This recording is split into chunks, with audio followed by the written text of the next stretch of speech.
Bueno, muchísimas gracias Alejandro, Eduardo, por invitarme a esta presentación. Yo soy Lucas Giraldo. Actualmente trabajo en la compañía RSM como gerente de consultoría, específicamente en las líneas de estrategia y de tecnología. Y hoy, pues, tengo el gusto de conversar y de compartir un poco todo este tipo de conocimientos o información que hemos recolectado y construido a lo largo no solamente de nuestros ejercicios, sino también de todos estos procesos académicos. Entonces, es un gusto conocerlos y es un gusto verlos por este medio. Voy a cerrar mi cámara para darle paso solamente a la presentación. Listo. Muy bien. Entonces vamos a empezar hoy conversando o vamos a hablar de quiénes somos nosotros y por qué estamos acá en este tema de la transformación digital. Entonces, empecemos.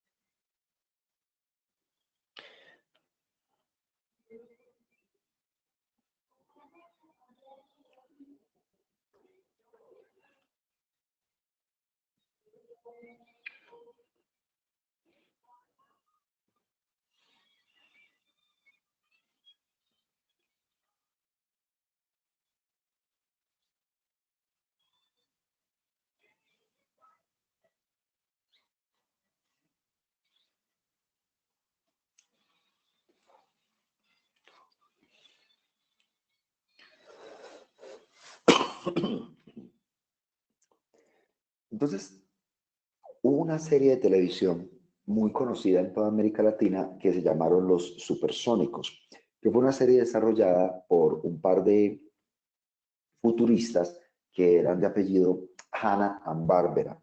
Y ellos lo que hicieron fue tratar de pensar o tratar de imaginarse cómo debería ser el futuro 100 años más adelante. Entonces, en 1962 se imaginaron qué debería pasar en el 2062, cómo debería ser nuestro futuro. Y hoy en día hay una gran cantidad de tecnologías,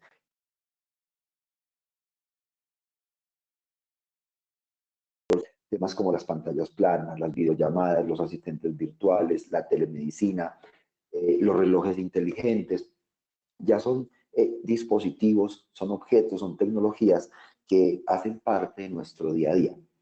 Y eso es interesante porque la humanidad siempre ha tenido una capacidad intrínseca de pensarse, de soñarse o de imaginarse a futuro. Es decir, nosotros siempre hemos tenido una posibilidad de hacer esto.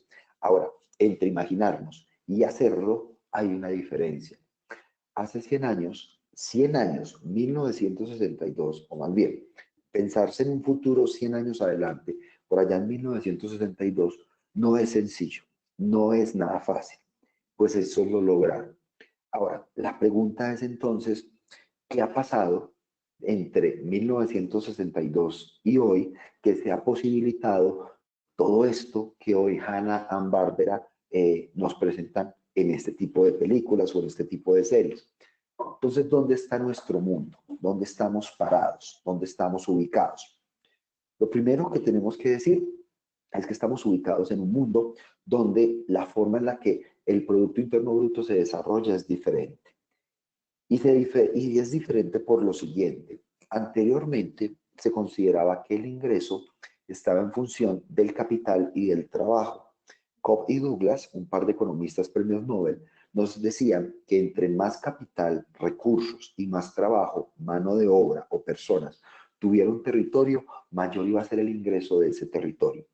Y eso fue así durante mucho tiempo. Sin embargo, cuando hoy en día correlacionamos solamente el capital y el trabajo para explicar el comportamiento del ingreso como función dependiente de estas, nos encontramos que el índice de correlación es del 0.57%. Entonces la pregunta es, ¿y lo otro? Es decir, ¿qué pasa? ¿Dónde están los otros componentes o las otras variables que explican el comportamiento de ese ingreso? Pues bien, luego de Cobb y Douglas apareció Solow. Y Solow dijo, no, lo que pasa es que hay dos determinantes adicionales que van a explicar ese comportamiento del ingreso. Y esas variables adicionales son el progreso tecnológico y el conocimiento. Y esto reviste particular y especial importancia porque lo que hace es decirnos o nos demuestra que efectivamente cuando no solamente los recursos, no solamente son las personas, sino cuando las personas con una capacidad intelectual logran acompasar esos recursos y logran articularlos para crecer, es donde ahí efectivamente podemos hablar de progreso tecnológico. Y cuando estos dos elementos, conocimiento y progreso tecnológico, se alinean, hacen que se potencialice la función de capital y trabajo explicando el ingreso. Es decir, que la tecnología y nuestros avances en tecnología han potencializado el ingreso de los países. Y vamos a ver cómo esto es realidad, cómo esto es verdad. Eso que ustedes ven en pantalla son las olas de la innovación. Y las olas de la innovación no son más que diferentes momentos o estadios en los cuales efectivamente se ha movido el desarrollo de la humanidad. Entonces, como ustedes pueden ver, a medida que va pasando el tiempo, o a medida que va pasando los años, el tiempo transcurrido para el cambio de una ola a la otra se disminuye, ¿ya? Entonces pasamos de 80 o 100 años para que haya un cambio de ola a 15 años, 20 años a lo sumo para que haya un cambio de ola. Y la segunda cosa que nos encontramos, además de ese acortamiento, es una pendiente. Entonces, fíjese que la innovación ha cambiado la pendiente de nuestras olas. Entonces, tuvimos tecnologías habilitantes para el desarrollo de estas olas. Desde 1765 con el motor a vapor hasta 1884 con el motor a gasolina y la locomotora eléctrica, pues fueron como hitos que permitieron que fuéramos avanzando y cambiando en estos tiempos o en estas olas. Pero hubo un hito profundamente importante que cambió, si se puede decir de esa manera, la forma radical en la cual nosotros nos entendemos como sociedad. Y ese punto de inflexión se llama la creación de Internet. Cuando se crea Internet con el proyecto ARPA y la creación de protocolos y la creación del Wi-Fi y la creación de satélites y la creación de muchas cosas más, la forma en la que se da la evolución del desarrollo tecnológico también cambia. Entonces, Internet y la conectividad a partir del proyecto ARPA nos han habilitado a nosotros nuevas formas de entendernos. Tan es así que lo que ustedes están viendo en este momento en pantalla, esta línea naranja, es el número de patentes desde 1845 hasta 1950.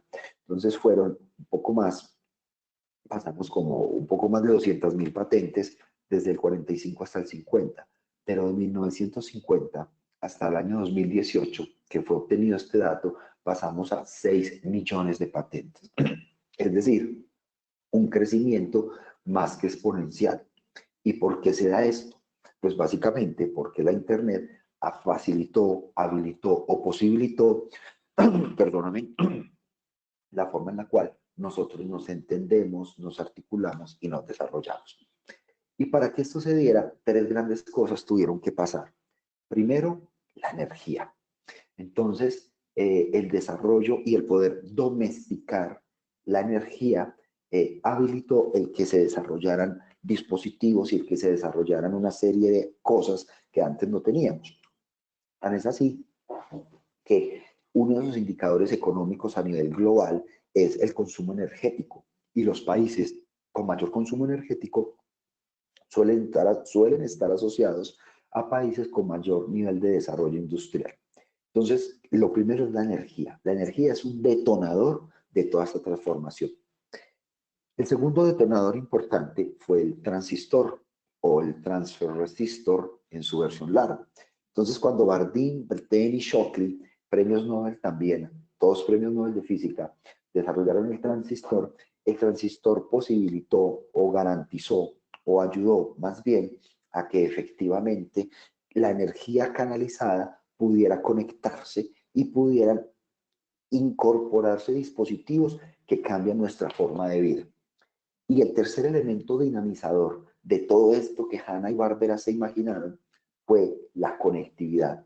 Entonces, pioneros como Hegel, File o Gisborne se pensaron en cómo podemos conectar de manera efectiva y eficiente dos puntos geográficos y transmitirnos información.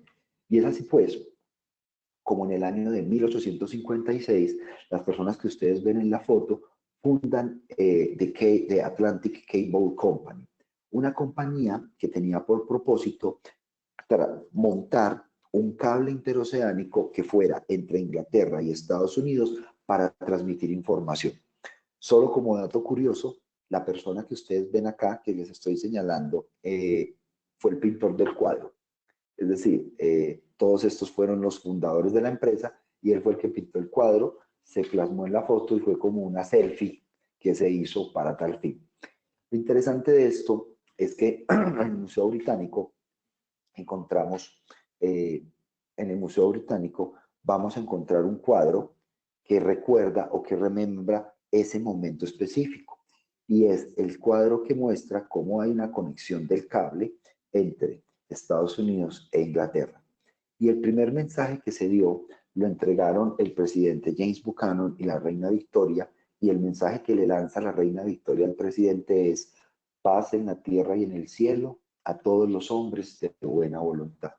Es el primer mensaje transoceánico que se lanza con el objetivo de conectar dos lugares específicos es este.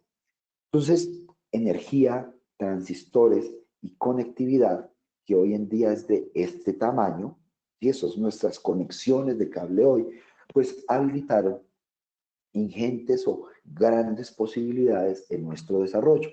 Y esas grandes posibilidades de nuestro desarrollo son básicamente la creación de una época de disrupción que no tiene precedentes, que nunca antes habíamos visto. Entonces, temas como impresoras 3D de tejido humano, los vehículos inteligentes, los drones de entrega de productos que antes no se podían imaginar, hoy los hacemos realidad. Entonces, esa vida que Hanna-Barbera nos presentaban por allá cuando desarrollaron los supersónicos, hoy efectivamente es una realidad gracias a estos tres elementos. Y entonces estos tres elementos están permeando de una manera definitiva diferentes sectores y diferentes campos de la vida nuestra. La conectividad, la Internet de las cosas, la robótica, la realidad virtual, la seguridad, la realidad aumentada, están permeando la banca, la logística, el sector farmacéutico, gobierno, transporte, energía, etcétera. Y esta forma en que nos permeamos pues ha garantizado como tres grandes temas en la revolución digital, y es nuestra capacidad de transmitir, de procesar y de almacenar.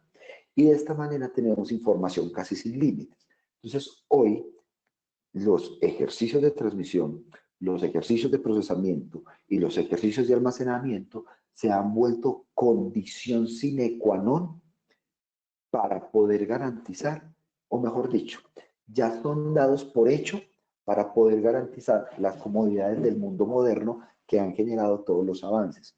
Y fíjense que hoy pasamos de ejercicios donde antes transmitíamos a 16 kilobytes a donde tenemos ya en nuestros hogares canales simétricos de 20 megas dedicados.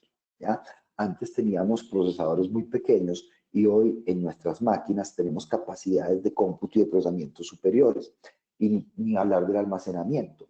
Mi primer cuenta de correo electrónico entregada por la universidad en la cual yo trabajé tenía la infinita capacidad de 20 megas de almacenamiento.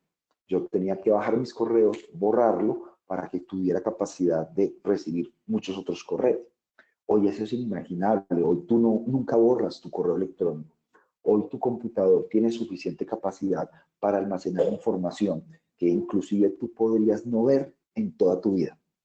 Entonces, como la revolución digital tiene la capacidad de transmitir, procesar y almacenar, dos grandes retos se desarrollan en nuestro haber. El primero es la conectividad y el segundo es la gestión de los datos. Entonces, como tenemos que garantizar estos tres elementos, tener la posibilidad de conectarnos y tener la posibilidad de gestionar datos se ha vuelto condición. Se ha vuelto un imperante en el desarrollo de las organizaciones. Y con esto se dio la transformación tecnológica, económica y social. Como ejemplo de cambio podemos ver cosas como que, por ejemplo, un vehículo de 1971, si hubiera avanzado a la misma velocidad que se desarrolló el microchip, hoy ese mismo vehículo debería recorrer en 2 horas 1.000.000 de kilómetros con 4 galones de gasolina y debería costar $18. Es decir, a esa velocidad fue el cambio, por ejemplo, del microchip. O el Apolo 14, que tenía 12.000 transistores en el 71 y alunizó en la Luna, y hizo alunizaje. Hoy en día, un smartphone como el que ustedes tienen tiene 4.300 millones de transistores. Es decir, la forma en la que nosotros hemos cambiado ha hecho en que también nuestros negocios nos permitan cambiar. Y es por eso que muchos negocios se han habilitado a partir de esta evolución tecnológica. Y la agregación de valor y el poder de la cadena de valor ya no está en el imperativo de los activos. Fíjense que Uber es la empresa más grande de transporte del planeta y no tiene un solo vehículo. O Facebook es el difusor digital, uno de los difusores digitales más importantes y no tiene contenidos. Entonces, esta tecnología posibilitó este tipo de desarrollos. Y eso se refuerza en este otro gráfico que vamos a ver a continuación. Y es que, fíjese que, por ejemplo, en el año 2000, las empresas con mayor capitalización bursátil, es decir, las empresas más grandes del planeta, eran General Electric, Microsoft, Exxon, Walmart y el Citibank. Fíjense que son Citi del sector financiero, Walmart del retail, de grandes superficies, Exxon hidrocarburos, General Electric desarrollo de hogar y dispositivos. En solo 18, 19 años, las empresas más grandes por capitalización bursátil en el planeta dejaron de ser estas y se convirtieron en estas. Entonces, a diciembre de 2018, las 5 más grandes eran Apple, Amazon, Microsoft, Google y Facebook.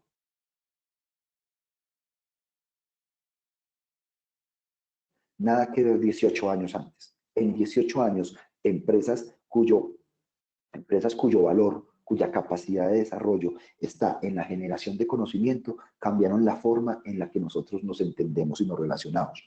Entonces, Amazon ha logrado, por ejemplo, garantizar la entrega de productos y servicios a casi todo el planeta sin necesidad de que las personas tengan que salir de su casa. O Facebook garantizó la información y los contenidos sin necesidad de un papel impreso. Entonces, vean que estas organizaciones hicieron realidad de una manera muy interesante ese sueño que nos plasmaban Hanna y Barbera. ¿Gracias a qué? A la tecnología. ¿Y gracias a qué? A la conectividad y la gestión de datos. Entonces, esto logró que la forma en la que nosotros tenemos necesidades cambiara. Entonces, Maslow, por allá en el 43, planteó una pirámide de necesidades. Y esa pirámide de necesidades, que empezaba con que teníamos que suplir necesidades biológicas hasta procesos de realización personal, cambiaron y hoy cada uno de estos elementos está sustentado por otro tipo de ejercicios. Entonces, nuestras necesidades biológicas ya están soportadas por ejercicios como Rappi, Airbnb, la Wi-Fi, el clima, ¿ya? O por ejemplo, nuestro reconocimiento ya no está dado porque nos vean, sino porque en LinkedIn, porque en Instagram, porque en redes sociales me reconocen, me ven, ¿ya? Y me autorrealizo con capacidades o con inclusive aplicaciones que me permiten a mí hacerme o construirme o ser mejor persona. Pero todo esto no sería realidad si no tuviéramos el Wi-Fi y mucho más importante que el Wi-Fi, la Internet y mucho más importante que la Internet, la batería. Y la batería se convirtió en ese eje temático o en ese eje de desarrollo que posibilitó que todo esto se convirtiera y se hiciera realidad. En ese orden de ideas, entonces, esto generó unos crecimientos importantes, no solamente en la capacidad, sino que como la capacidad creció y las formas de almacenamientos crecieron, entonces también creció el dato. Entonces el dato se volvió en el punto focal de desarrollo de nuestra comunidad. Para que se hagan una idea, Según Gartner, según los estudios de Gartner en el 2018, si todos los datos de la humanidad son 1.3 millones de petabytes. Una persona necesitaría 14 siglos en video HD para ver esos 1.3 millones de petabytes. Y ese 1.3 millones de petabytes sigue creciendo de manera interesante, toda vez que el dato ya también está cambiando. Entonces, no solamente tenemos fuentes tradicionales, como las que nos entregan la maquinaria industrial, los sensores de IoT, las entrevistas, los documentos internos, sino que también tenemos fuentes no tradicionales. Entonces, las imágenes, el audio, el video, la web profunda, el machine learning, entre otros, son lugares donde nosotros tenemos que asentarnos para garantizar que efectivamente tenemos más y mejores datos. Y entonces el dato nos genera tres grandes desafíos. Uno, la administración. Dos, la arquitectura. Y tres, la regulación. Entonces estos tres desafíos son temas en los cuales nuestras empresas y nosotros como personas cada vez más nos vemos involucrados o cada vez más nos tenemos que hacer de cuenta. ¿Por qué? Porque si no administramos y si no tenemos una arquitectura que nos permita acceder a ese dato, pues ese cambio a 1 millón de patentes pues va a ser muy difícil, sobre todo de acceder. De hecho, si tuviéramos que accederlas a través de medios físicos como una biblioteca, sería imposible. Entonces, la gran biblioteca de nuestra humanidad es hoy en día la conexión, o es hoy en día la forma en la cual nosotros accedemos a esos datos. Y es tan importante el tema de los datos que revistas como Communication ICL o Nature han dedicado portafolios enteros a hablar del dato. Y eso no es una sorpresa. Finalmente son revistas de carácter científico. Lo interesante y lo sorprendente es que The Economist en el año 2010 dedicó una revista completa a hablar del diluvio de los datos.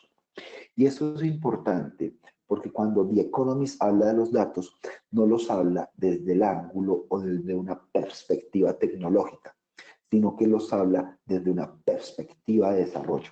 Los habla desde la óptica de generación de valor, como en términos generales el dato genera dinero. Entonces vemos cómo esta evolución que hemos ido teniendo, donde los datos se vuelven información, esta evolución que hemos ido teniendo, donde necesitamos más almacenamiento, esta información donde vamos generando más conocimiento, pues se ha ido monetizando y trajo la atención de publicaciones como estas. Entonces la pregunta que nos surge siempre es, ¿cómo los vamos a utilizar? Es decir, el problema no es el tamaño que tengan los datos, porque de hecho tenemos mucho y tenemos acceso a mucho, sino que el problema está en cómo los podemos usar. Y ahí es cuando usualmente tenemos esta cadena de trabajos. Vamos a ver un corto video sobre lo que significan los datos y lo que han representado los datos para el día de hoy.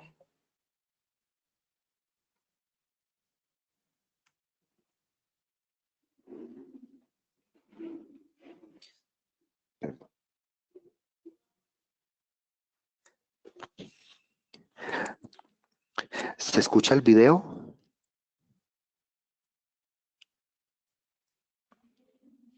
¿Hola? No. Hola. Hola, no se escucha el video. No, ok, pero igual no se escucha el video.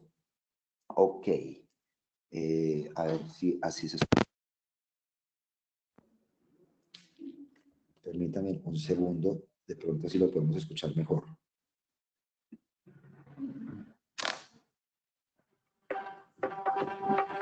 ¿Se escucha? Sí, Lucas.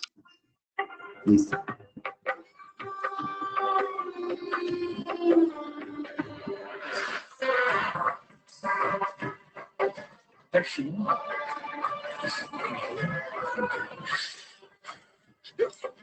Ik zie een school tegen een andere school. Ja. Insecten. Alsjeblieft. 2 insecten op je rug. Kan dat? Ja. Trainers. Slovenië, hè? Een moto oranje. Afro. Zenit. Oui, bien. Je hebt een vriendin, Julie de Doe een liefdesleven. 3, 4. Zo, de vierde, daar zei ik meestal over, dus dat weten niet veel mensen. Wat is de spiersfleur? Maison rouge, balcon, blanc. Ja.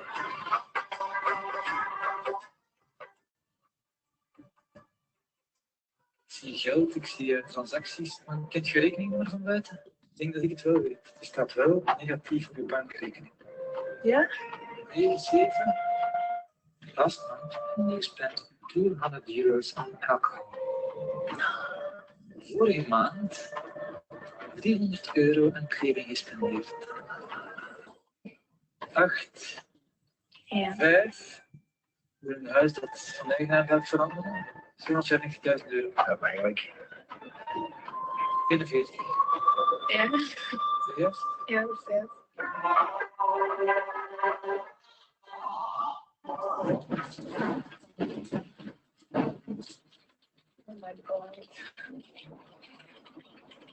Oh man. Ah, dat is, ik weet niet hoe eng.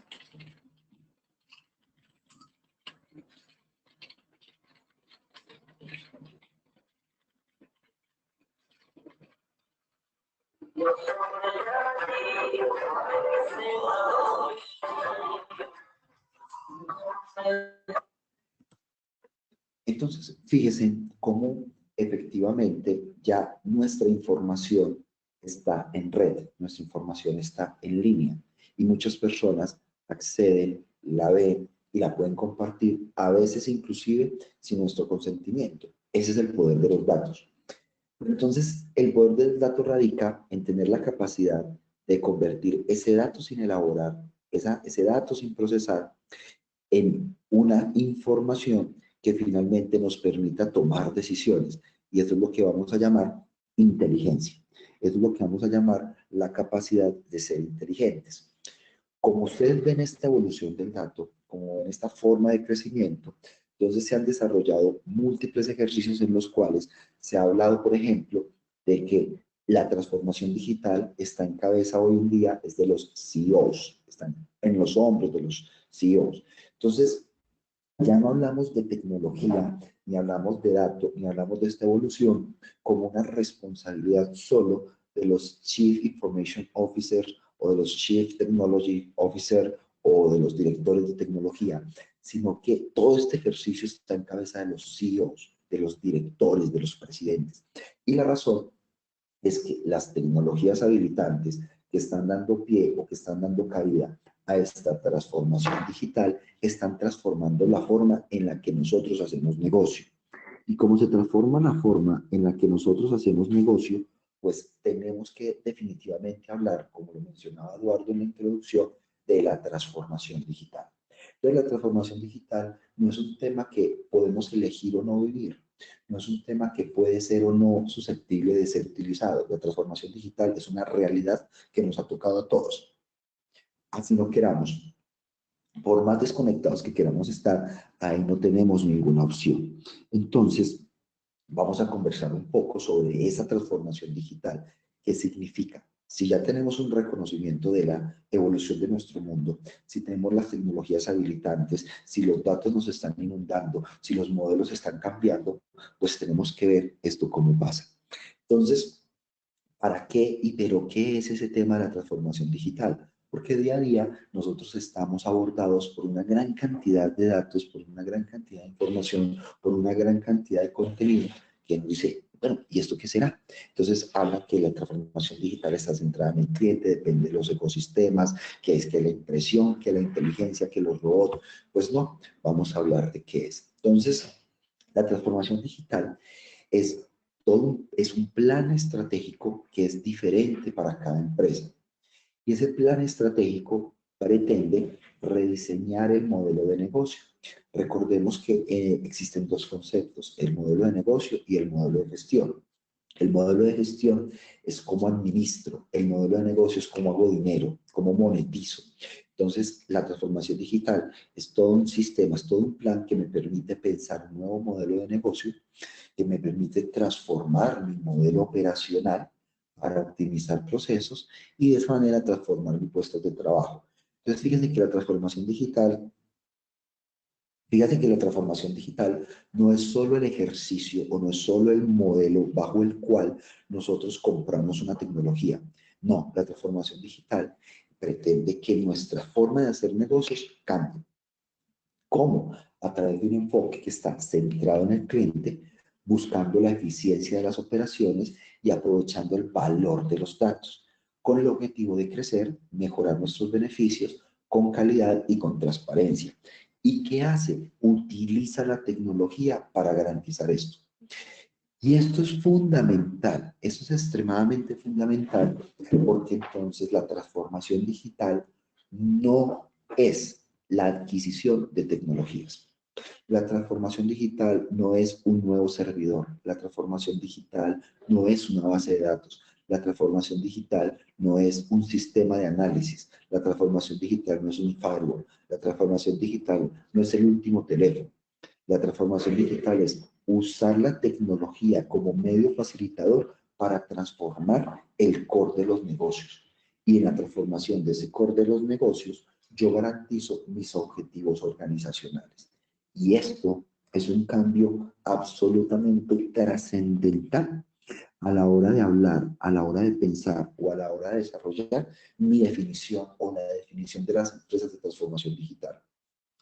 Hemos tenido la oportunidad de conocer empresas que nos dicen que están en el modelo de transformación digital porque compraron un ERP o están en el modelo de transformación digital porque movieron de su sistema, movieron su arquitectura on-premises a una arquitectura de cloud.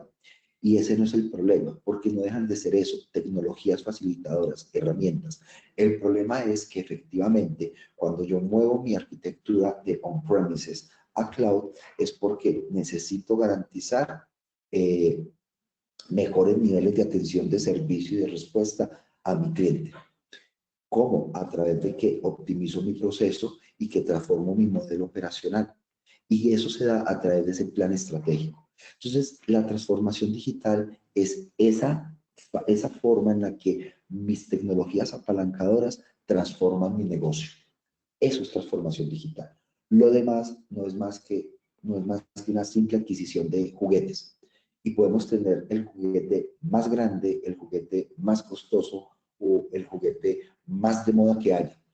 Pero si ese juguete no me ayuda a agregar valor en mi negocio y no me ayuda a transformar la forma en la que se entiende la empresa, no tengo nada.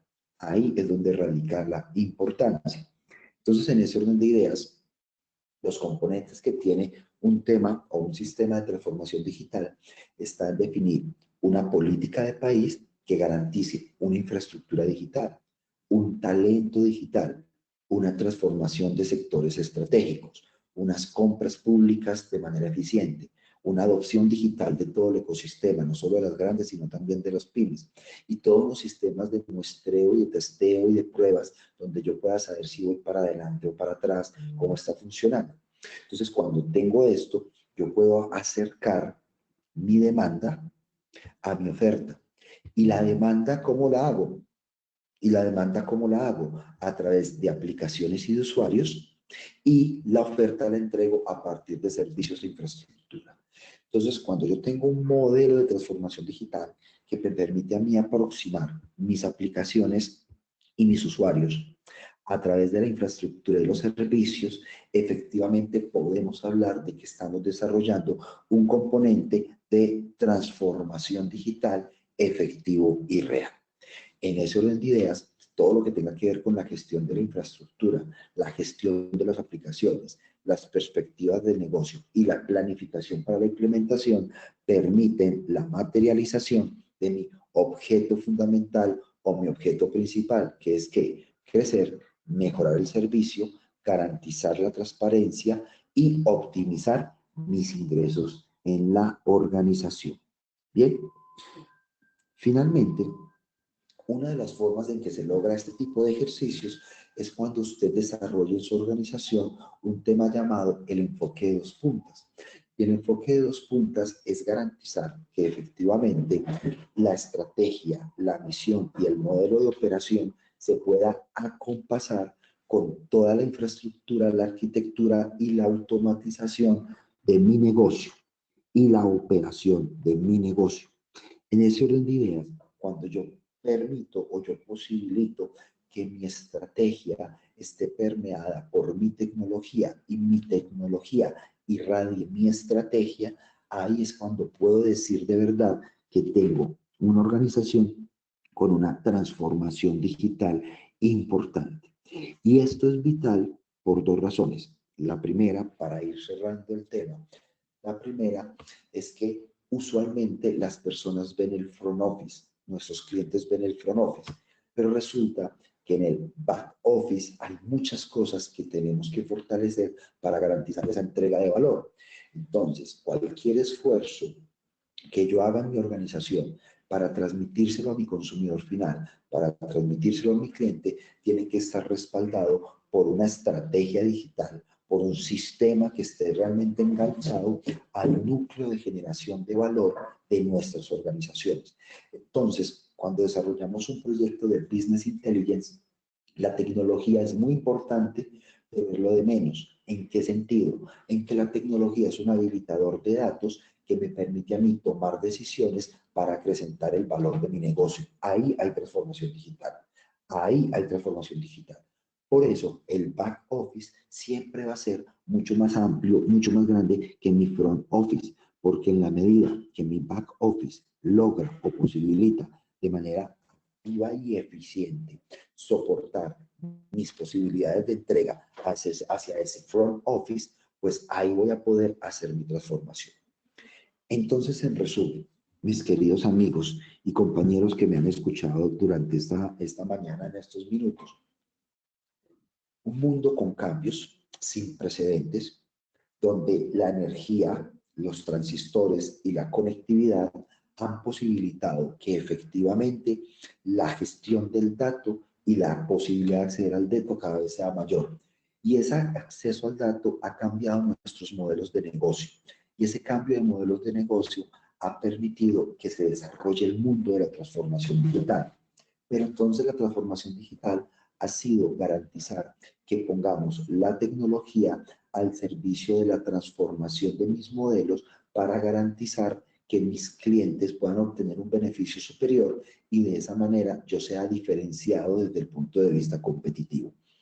Y eso solo lo logro a través de un back office, es decir, un soporte de apoyo, una estructura de apoyo organizacional que garantice a ese front office que está de cara a mi consumidor, a mi cliente, una realidad, una experiencia en momentos de verdad diferentes. Cierro con esto. Antes, los momentos de verdad eran de cara a las personas. Antes, los momentos de verdad era cuando una persona salía de su casa a comprar o consumir un producto y servicio. Hoy, los momentos de verdad empiezan desde el momento en que las personas se levantan, toman su teléfono móvil y a través de redes sociales, a través de WhatsApp, a través de correo electrónico, experimentan el contacto con su realidad. Y en ese contacto con la realidad, la transformación digital en los negocios se vuelve punta de lanza y eje neurálgico de desarrollo que va a permitir aproximarnos a la realidad de vida de todos y cada uno de esas personas a las que estamos impactando. Para mí ha sido un placer escuchar, verlos, hablarles y escucharlos en esta mañana.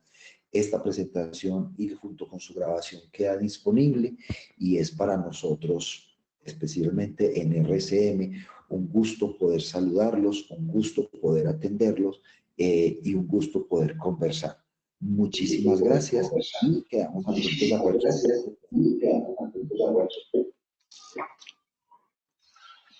Muchas gracias, estimado Lucas. Es muy clara la presentación y muy claro el contexto en el que tenemos que trabajar las empresas. Nosotros como BI Latinoamérica es un placer y es una experiencia de conocimiento maravillosa el tener un socio, un aliado como RSM, con tanto talento y tantas cosas importantes que realizar. para nuestros clientes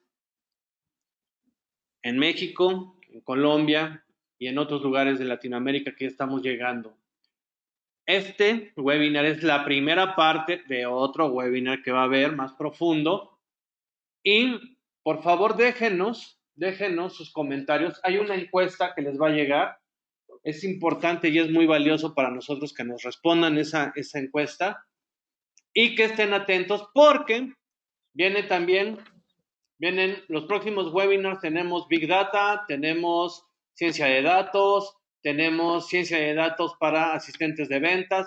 Vienen muchas cosas importantes, útiles y probadas que van a ser importantes dentro de las iniciativas que estén llevando a cabo en sus empresas.